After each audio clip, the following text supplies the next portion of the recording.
राम काज कीने बिनु मोहि कहाँ विश्राम। ये बात हनुमान जी ने सुंदरकांड के पहले दोहे में कही।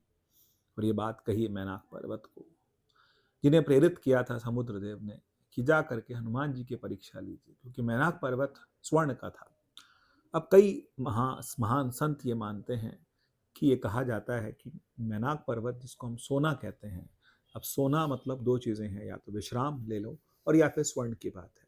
समुद्र देव ने उनकी परीक्षा के लिए मैनाक पर्वत को सामने प्रस्तुत किया, लेकिन हनुमान जी ने उसको छू करके कहा कि बस मैंने आपका अभिवादन स्वीकार किया, लेकिन मुझे यहाँ पर विश्राम नहीं करना।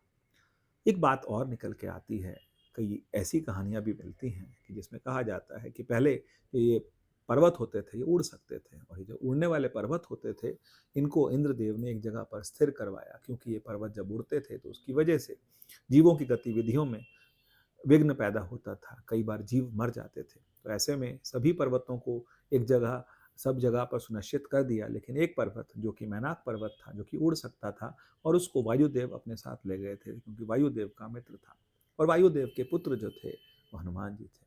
हनुमान जी के पिता के वो मित्र थे, तो उन मित्र की जो उन्होंने, जब उनका अभिवादन था तो उन्होंने उसको स्वीकार किया। तो स्वीकार करते हुए उन्होंने कहा, हनुमान तही परसा, उन्होंने स्पर्श किया, ऐसा नहीं कि छोड़ दिया।